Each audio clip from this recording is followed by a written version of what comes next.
Alright, we have a lot of important subjects to discuss in today's broadcast, but we're going to start with the concept of teachers' pets, because it applies to Vatican programming.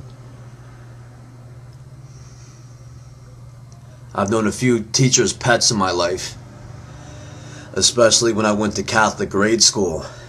Now, from my experience, teachers' pets are not too smart. Who are not teachers' pets are kids who go to school and get good grades.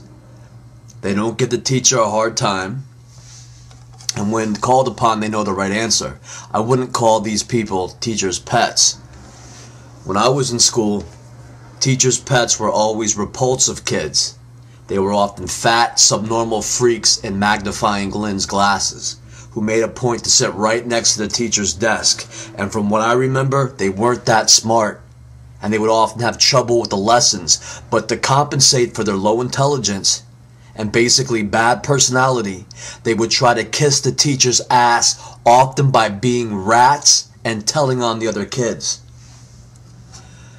So for all their ass kissing, the teacher's pet would go on to expect special treatment. However, a couple of the better teachers would see through their little act and view the teacher's pet as being fake and manipulative, and would let them know it, totally embarrassing them. Unfortunately, teachers' pets are exactly what the Vatican is looking for. Fat, subnormal, slightly stupid, and egotistical rats who expect special treatment for bootlicking. So many Vatican teachers see themselves in these little lard-ass cretins, and they do give them special treatment, so a bond is formed between bad teachers and teachers' pets. In a classroom of kids, when a bad teacher sees a teacher's pet, they know this is an ideal candidate for abuse and programming. From experience, the Vatican knows that due to a personality disorder, these type of kids would do anything for praise and special treatment. So they go looking for these types of kids who are easier to molest and groom without worry about the kids speaking out or telling anyone what is happening. So the Vatican sees teachers' pets as almost junior nuns and priests. And as a reward for tolerating the abuse without telling anyone, they get trustee positions and then go on to take part in operations targeting others. So the Vatican knows that teachers' pets will never go against the establishment or authority figure, because it's their identity to be standard bootlicking slaves. So they grow up to be cult members, then often graduate to become nuns and priests. Moving along, these Vatican CIA teachers' pets are exactly who you hear about when you hear about the shock test. Now, the shock test involves three people: the bad teacher, the teacher's pet, and the victim. The teacher's pet would ask the victim questions, and if the victim answered the questions wrong, the teacher's pet would be told to shock the victim. The best teachers' pets would shock the victim for giving wrong answers until the victim began choking to death and even died, as long as the bad teacher continued to give the teacher's pet the command to shock the victim. So the bad teacher was, of course, the Vatican handler. The teacher's pet was the CIA. And the victim was you, the American people. And what that test does is to select the best CIA pets that the Vatican could recognize as their own. And I think it's 30% of the population who will shock the victim till death, as long as the authority figure tells them to. And that's your current establishment, the 30%. If the Vatican does not like your answer, the CIA will shock you. If the Vatican does not like your reports, the CIA will shock you. If the Vatican doesn't like your music, your artwork, your books, they and their cult of brain-damaged cattle will torture you to death. Nothing has changed over the years. So over these many generations, this network of the most cruel and easy to program was formed. And so the Vatican and their little cult begin to look exactly as they are. People who are being regressed back to a simian-like creature.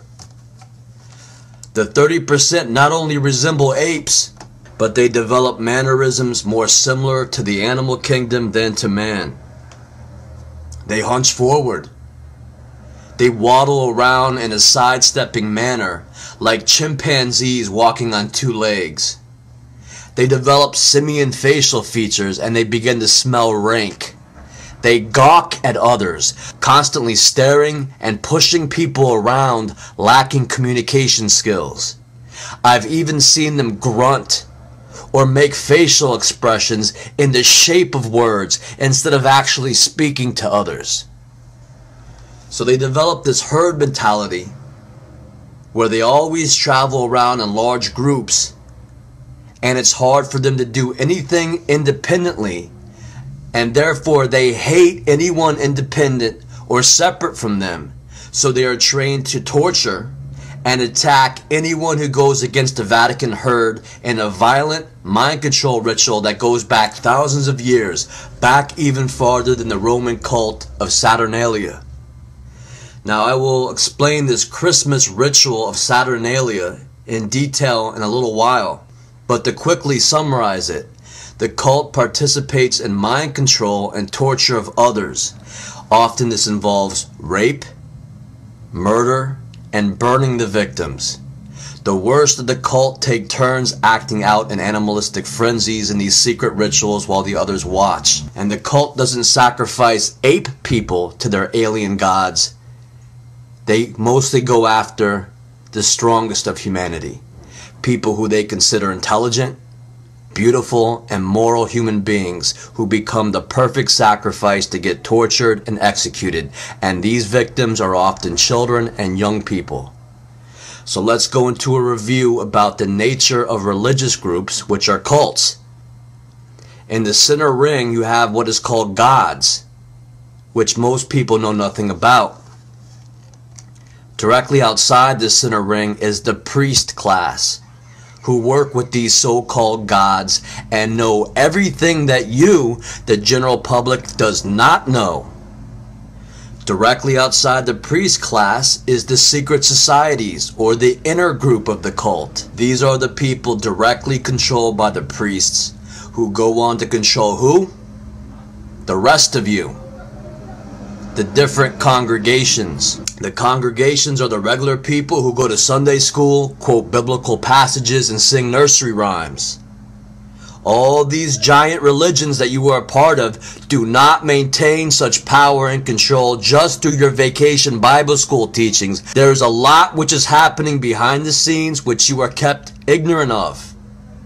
The priest class keeps all the real information from you, the congregations, and they only indoctrinate their inner group, their cult of special people, about the cult's interaction with what they consider gods.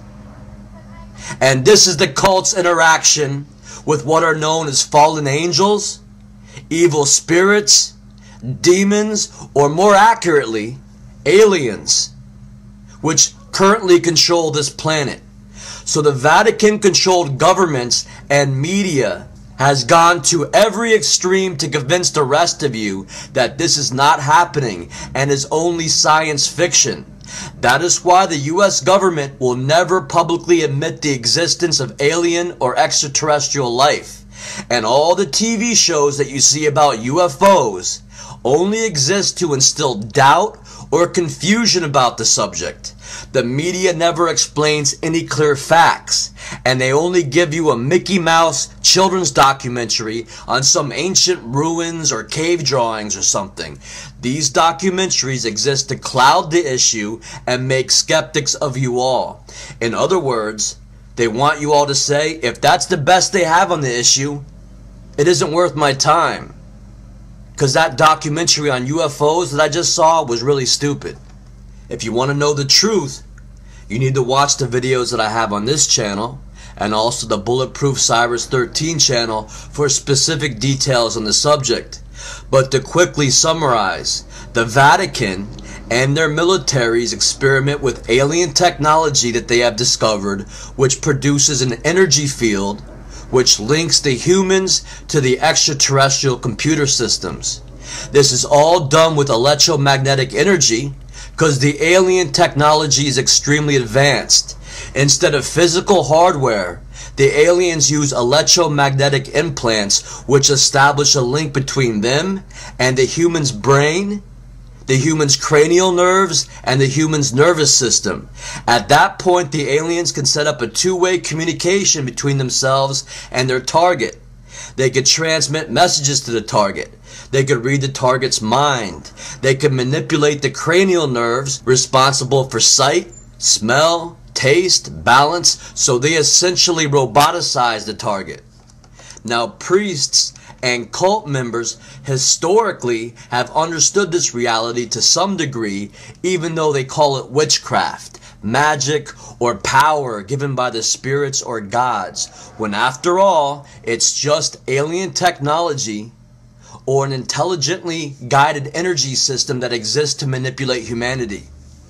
For keeping this all quiet, cult members are taught how to use this energy system to manipulate others as well.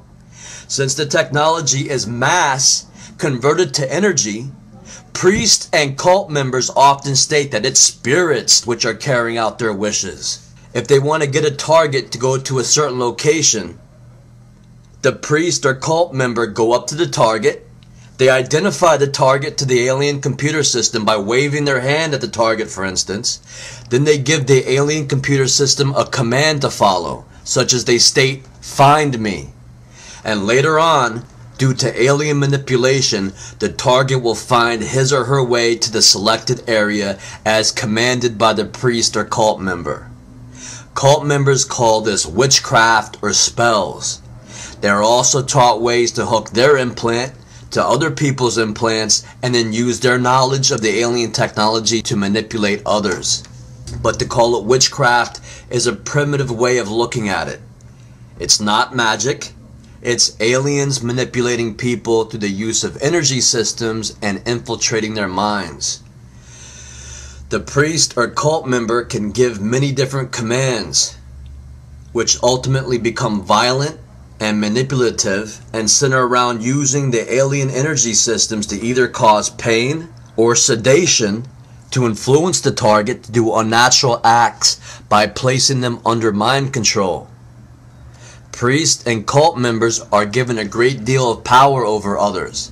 However, the cult regulates every aspect of the cult member's life in return.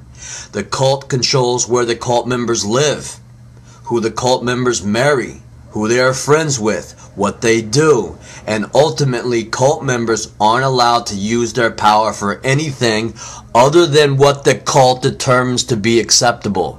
So the cult is a hierarchy that stretches up from the militaries of the world to the inner cult, up to the Vatican priests, up to the aliens that control it all. So this Vatican military power establishment uses much of their influence to maintain control by 1. Covering all cult activity up and not talking about the alien agenda and the reality of using this extraterrestrial technology on others. 2. Pulling all the world's power structure into a single hierarchy of alien manipulation. And 3. Targeting individuals for recruitment or human sacrifice, which is still practiced all around the world and is at the core of every religious cult.